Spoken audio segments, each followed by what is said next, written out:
Assalamualaikum warahmatullahi wabarakatuh.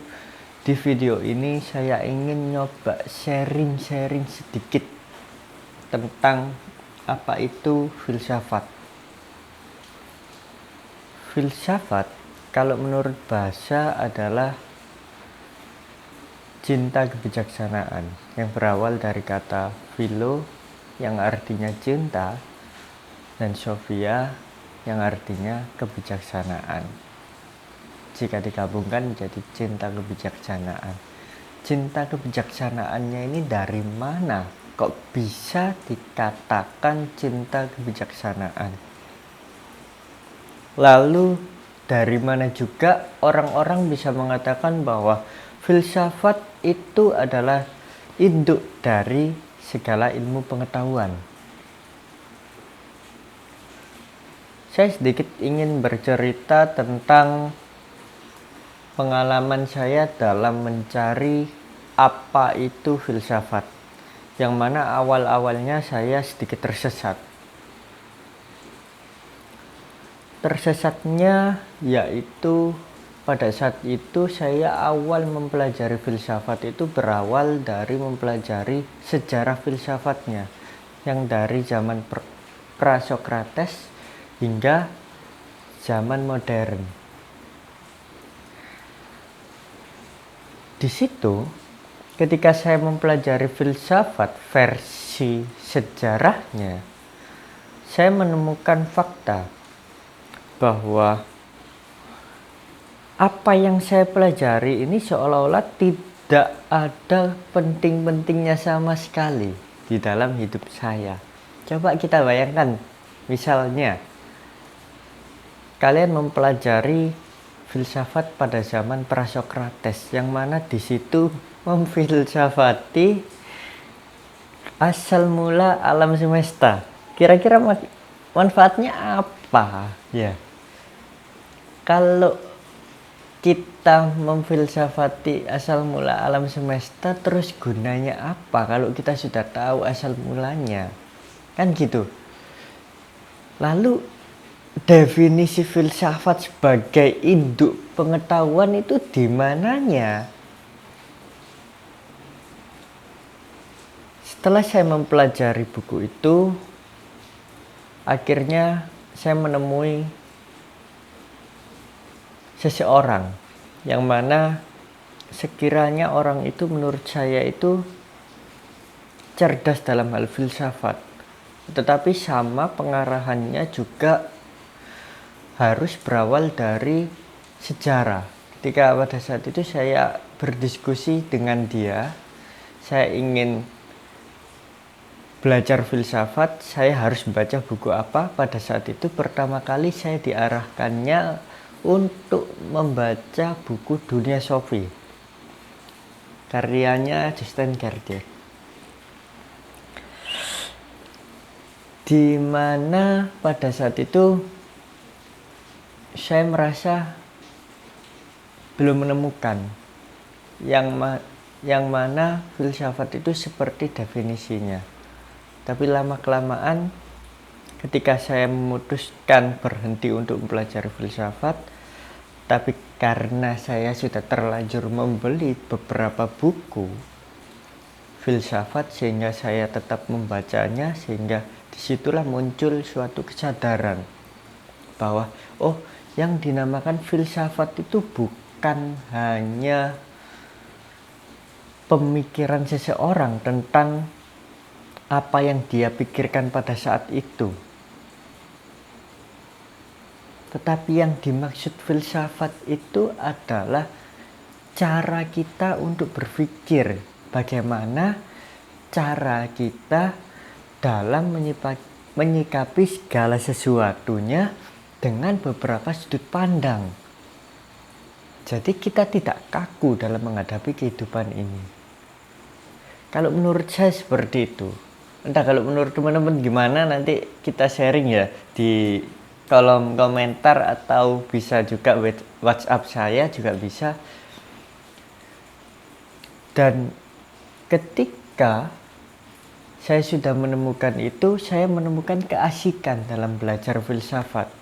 Di situ saya tetap mempelajarinya meskipun tanpa adanya seorang guru. Di situ saya memahami bahwa ternyata di dalam suatu pemikiran memang ketika kita ingin mencari suatu kebenaran, tetapi sudut pandangnya yang kita gunakan atau pisau yang kita gunakan itu berbeda, nanti kebenarannya juga hasilnya pasti akan berbeda, meskipun itu di dalam konteks yang sama. Misal saja, contoh yang paling gampang kita ingat yaitu eksistensialisme. Misalnya, eksistensialismenya Karl Marx. Eksistensialismenya Karl Marx itu berbeda dengan eksistensialisme milik Iqbal. Kalau teman-teman mempelajari eksistensialismenya milik Iqbal, mungkin di situ teman-teman akan menambah suatu religiusitas teman-teman. Tetapi kalau teman-teman mempelajari eksistensialismenya milik Karl Marx, mungkin di situ teman-teman akan menemukan hal yang lain. Tapi keduanya memang sama-sama benar ketika kita pikirkan.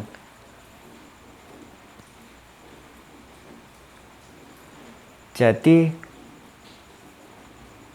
dapat saya ambil kesimpulan bahwa filsafat itu apa? Filsafat adalah metodologi atau pisau analisis yang mana itu bisa kita gunakan untuk berpikir. Filsafat bukanlah produk pemikiran atau hasil pemikiran seseorang, melainkan filsafat adalah cara kita untuk berpikir. Kita bisa menggunakan cara A ketika menghadapi suatu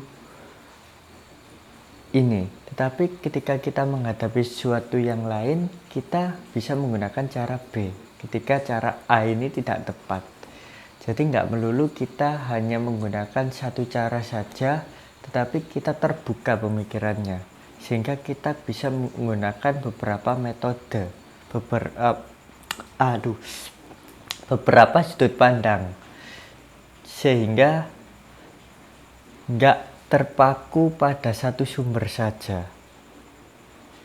Kebanyakan kalau saya melihat orang-orang itu sudut pandang yang dia gunakan ketika dia belum belajar filsafat, kebanyakan mereka menggunakan satu sudut pandang sebagai tolak ukur kebenaran yang mutlak. Dan sudut pandang ini identik dengan sudut pandang idealisme. Saya nggak perlu mengatakan sudut pandangnya seperti apa, karena takutnya saya salah ngomong, jadi nggak enak. Yang terpenting mereka adalah orang-orang yang menganggap bahwa sudah ada sudut pandang yang mana ada suatu kebenaran mutlak di situ.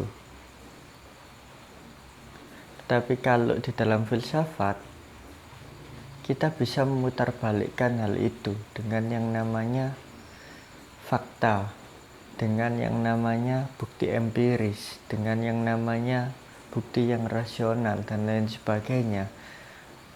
Jadi kita bisa bervariasi pemikirannya. Ya, jadi kesimpulannya tadi apa? Kesimpulannya yaitu filsafat adalah cara kita untuk berpikir, dan filsafat bukanlah produk pemikiran. Gunakan filsafat sebagai pisau analisis dan jangan gunakan filsafat untuk hal-hal yang negatif. Karena dengan filsafat yang sama, teman-teman bisa menjadi orang yang sangat rasionalis, tetapi dengan filsafat yang sama juga, teman-teman juga bisa menjadi seseorang yang sangat anti agama. Jadi pesan saya untuk awal-awal ini, berhati-hatilah ketika kita mempelajari filsafat. Filsafat nggak menakutkan, tetapi filsafat itu asik sebenarnya. Kalau kita memiliki dasar dan Kalau bisa ketika kita mempelajari filsafat, usahakan dengan ada guru. Kalau nggak ada guru, nanti pemahamannya kita akan lebih lama. Berbeda dengan ketika memiliki guru. Kalau kita memiliki guru, kita bisa sharing kepada guru kita. Kita bisa sharing kepada beliau tentang apa yang tidak kita pahami. Sehingga beliau bisa menjelaskan apa yang ingin kita ketahui. Berbeda kalau teman-teman ingin mempelajari filsafat secara sendiri, maka di situ teman-teman akan agak sedikit lama untuk memahami beberapa pemikiran-pemikiran para tokoh. Kita memang nggak harus untuk mempelajari pemikiran-pemikiran para tokoh, tapi yang harus kita lakukan sebagai manusia yaitu berfilsafat memang, kalau menurut saya. Karena filsafat ini menurut saya adalah suatu hal yang wajib bagi semua manusia, karena kita diberikan akal untuk berpikir. Lah, berpikir itulah filsafat. Kalau kita tidak menggunakan akal kita untuk berpikir, maka filsafat itu juga tidak akan bermanfaat. Akal kita juga tidak akan bermanfaat. Ya, mohon maaf yang tadi agak kepotong videonya, karena nggak tahu, mungkin pengaturan kameranya sepertinya yang memotong, tapi sepertinya memang harus diakhiri perbincangan kita pada saat ini, karena memang perlunya saya di sini hanya membahas apa itu filsafat. Saya hanya ingin menyampaikan bahwa filsafat itu penting. Filsafat itu wajib. Setiap manusia itu wajib untuk berfilsafat. Yang nggak wajib itu adalah menjadi ahli filsafat. Misal teman-teman ingin belajar filsafat, tapi teman-teman memahami bahwa filsafat itu adalah suatu yang memang berangkat dari produk pemikiran, sehingga kalau teman-teman ingin mempelajari, seolah-olah teman-teman harus menguasai beberapa pemikiran-pemikiran para tokoh. Enggak seperti itu. Jadi teman-teman ini di sini mungkin hanya perlu mempelajari dasarnya saja, dasar dari filsafatnya. Mungkin diawali dari belajar tentang skeptisisme, mungkin diawali dari belajar idealisme, empirisme, fenomenologi, logika, common sense, dan lain sebagainya, yang awal-awal saja tentang bagaimana cara berpikir seseorang.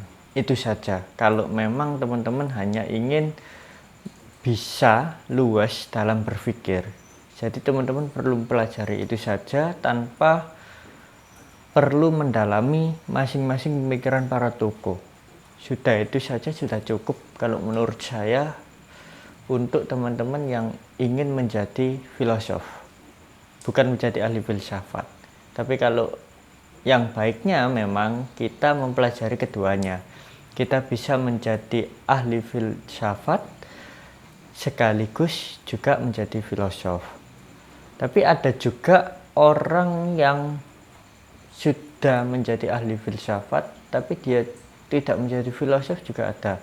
Contohnya seperti dosen filsafat, mungkin dia tidak pernah membuat suatu karyanya sendiri, suatu pemikirannya sendiri secara mandiri, tetapi dia hanya menyampaikan bagaimana pemikiran-pemikiran para tokoh dengan fasih, dan dia bisa disebut sebagai ahli filsafat kalau menurut saya. Ya, sekian dari saya. Pesan saya yaitu belajarlah filsafat dengan mengubah pola pikir teman-teman yang mungkin awalnya berawal dari filsafat sebagai produk pemikiran. Tolong beralih ke filsafat sebagai cara kita untuk berpikir. Sekian dari saya, terima kasih. Wassalamualaikum warahmatullahi wabarakatuh.